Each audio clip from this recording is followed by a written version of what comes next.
1885ல பாம்பாயில அப்போ பிரிட்டிஷ் ஆட்சி நடந்துகிட்டு இருக்கு. இந்தியர்களோட குரலை ஒன்னா சேர்த்து உறக்கச் சொல்ல ஒரு அமைப்பு வேணும்னு நினைச்சாங்க. அந்த தேடலோட முடிவுதான் முதல் காங்கிரஸ் மாநாடு.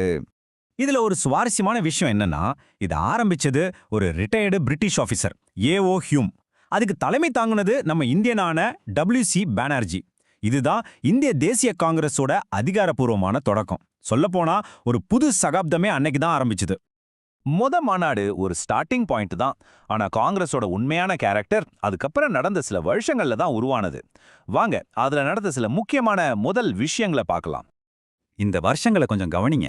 1887ல முதல் முஸ்லிம் தலைவர், அதுக்கு அடுத்த வருஷமே 1888ல முதல் பிரிட்டிஷ் தலைவர். இது என்ன சொல்லுதுன்னா, காங்கிரஸ் ஆரம்பத்துல இருந்தே இது மதம், இனம்னு எல்லாத்தையும் தாண்டி எல்லாருக்குமான ஒரு இயக்கம்னு காட்ட ரொம்ப முயற்சி பண்ணிருக்கு. ஆனா இந்த ஒற்றுமை ரொம்ப நாள் நீடிக்கல. காங்கிரஸ்குள்ளேயே 2 பெரிய குரூப் உருவாகுது. அவங்களோட கொள்கைகள் வேற வேற. இந்த சண்டை பெருசாகி இயக்கமே 2ஆ உடையிற நிலைமைக்கு வந்துடுச்சு. இது சுன்னா கருத்து வேறுபாடு இல்ல, இது 2 வெவ்வேறு உலகத்தோட மோதல். ஒரு பக்கம் மிதவாதிகள் பிரிட்டிஷ்காரங்க கிட்ட பேசி பொறுமையா உரிமைகளை வாங்கலாம்னு சொன்னாங்க. இன்னொரு பக்கம் தீவிரவாதிகள் சுயராஜ்யம் நம்ம பிறப்புரிமை, அதை போராடித்தான் வாங்கணும்னு முழங்கினாங்க. இந்த மோதலோட உச்சம்தான் 1907 நடந்த சூரத் பிளவு. ஆனா கதை இங்க முடியல. பிரிஞ்சு போனவங்க 9 வருஷம் கழிச்சு மறுபடியும் ஒன்னு சேர்ந்தாங்க. அதுதான் 1916 லக்னோ ஒப்பந்தம். இதுல ஸ்பெஷல் என்னன்னா, காங்கிரஸ்காரங்க மட்டும் ஒன்னு சேரல, முஸ்லிம் லீக் கூட ஒரு முக்கியமான ஒப்பந்தம் போட்டாங்க. இது சுதந்திர போராட்டத்துக்கு ஒரு பெரிய பூஸ்ட் கொடுத்துச்சு. லக்னோ ஒப்பந்தம் ஒரு முக்கியமான திருப்புமுன்னு தான். ஆனா இந்திய சுதந்திர போராட்டத்தோட மொத்த ரூட்டையுமே மாத்தின ஒருத்தர் சவுத் ஆப்பிரிக்கால இருந்து இந்தியாவுக்கு வராரு. ஆமாங்க, மகாத்மா காந்தியோட என்ட்ரி. இங்க இருந்து தான் ஆட்டமே மாறுது. காந்தி வந்ததும் காங்கிரஸோட கோலே மாறிடுச்சு.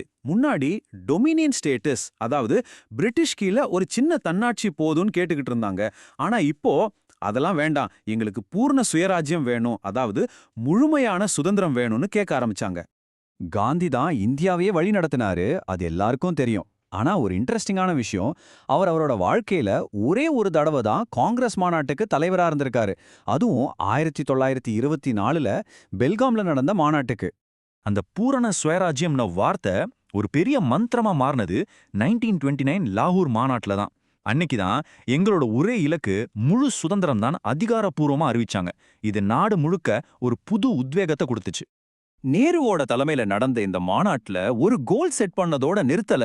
வர்ற ஜனவரி 26ஆம் தேதிய நாம முதல் சுதந்திர தினமா கொண்டாட போறோம்னு அறிவிச்சாங்க. இது மக்கள் மனசுல சுதந்திர நெருப்ப பத்த வச்சது. சுதந்திரம்னா பிரிட்டிஷ்காரங்களை துரத்துறது மட்டும் இல்ல, நாம உருவாக்க போற புது இந்தியா எப்படி இருக்கணும் அத பத்தி பேசுனதுதான் கராச்சி மாநாடு. இங்கதான் முதல் முறையா மக்களோட அடிப்படை உரிமைகள் பத்தி ஒரு முக்கியமான தீர்மானம் போட்டாங்க. இந்த அடிப்படை உரிமைகள் பத்தின பேச்சு காங்கிரஸ்குள்ளேயே புது புது ஐடியாக்களை கொண்டு வந்துச்சு. சுதந்திரம் கிட்ட வர்ற சோஷியலிசம் பத்தின கருத்துக்கள், யார் அடுத்த தலைவருங்கிற போட்டி, இப்படின்னு காங்கிரஸ்குள்ளேயே புது புது சவால்கள் வர ஆரம்பிச்சது. காங்கிரஸ் வெறும் நகரத்துல இருக்கிற படிச்சவங்களோட கட்சி இல்ல, அது கிராமத்துல இருக்கிற சாதாரண மக்களோட கட்சின்னு காட்டணும்னு நேரு மாதிரி தலைவர்கள் நினைச்சாங்க. அதோட விளைவுதான் 1937 ஃபைஸ்பூர் மாநாடு. முதல் முறையா ஒரு கிராமத்துல காங்கிரஸ் மாநாடு நடந்துச்சு. இது ஒரு பெரிய மாற்றம். 1939 திருப்புரி மாநாடு. அது ஒரு அரசியல் த்ரில்லர் மாதிரின்னு சொல்லலாம். காந்தி சப்போர்ட் பண்ண வேட்பாளரையே தோற்கடிச்சு சுபாஷ் சந்திர போஸ் ஜெயிக்கிறாரு. ஆனா அவரால தொடர்ந்து பதவியில இருக்க முடியல. கட்சிக்குள்ளேயே எழுந்த எதிர்ப்பால அவர் ராஜினாமா பண்ண வேண்டியதா போச்சு. இது நாடு முழுக்க ஒரு பெரிய சலசலப்பை உருவாக்குச்சு. போஸ் போனதுக்கு அப்புறம் காங்கிரஸ் ஒரு புது கட்டத்துக்குள்ள போகுது. இப்போ நடந்த மாநாடுகள்லாம் சுதந்திரத்துக்கு முன்னாடி இருந்த கடைசி சில அத்தியாயங்கள் மாதிரி. இனிமே நடக்க போற போராட்டம் ரொம்ப தீவிரமா இருக்க போகுதுங்கிறதுக்கு இது ஒரு அறிகுறி. சரி, இவ்வளோ நேரம் நாம காங்கிரஸோட கதைய விரிவா பார்த்தோம். இப்போ முக்கியமா எக்ஸாம்ஸ்க்கு படிக்கிறவங்களுக்காக இந்த எல்லா விஷயத்தையும் ஒரு குயிக் ரிவிஷன் மாதிரி பார்த்துடலாம். ரெடியா? இதெல்லாம் கண்டிப்பா ஞாபகம் வச்சுக்கோங்க. முதல் மாநாடு பாம்பே, முதல் முஸ்லிம் தலைவர் பத்ருதீன் தியாப்ஜி, வந்தே மாதரம் முதலா பாடினது கல்கத்தா, 2ஆ பிரிஞ்சது சூரத் பிளவு, மறுபடியும் ஒன்னு சேர்ந்தது லக்னோ ஒப்பந்தம். இதுதான் காங்கிரஸோட அஸ்திவாரம்.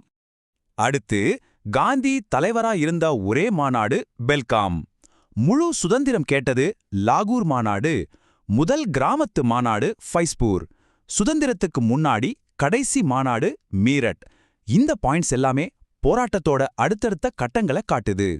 பாருங்க, இந்த மாநாடுகள் எல்லாம் வெறும் தேடிகளும் இடங்களும் இல்ல, அது ஒரு தேசத்தையே உருவாக்குன நிகழ்வுகள்.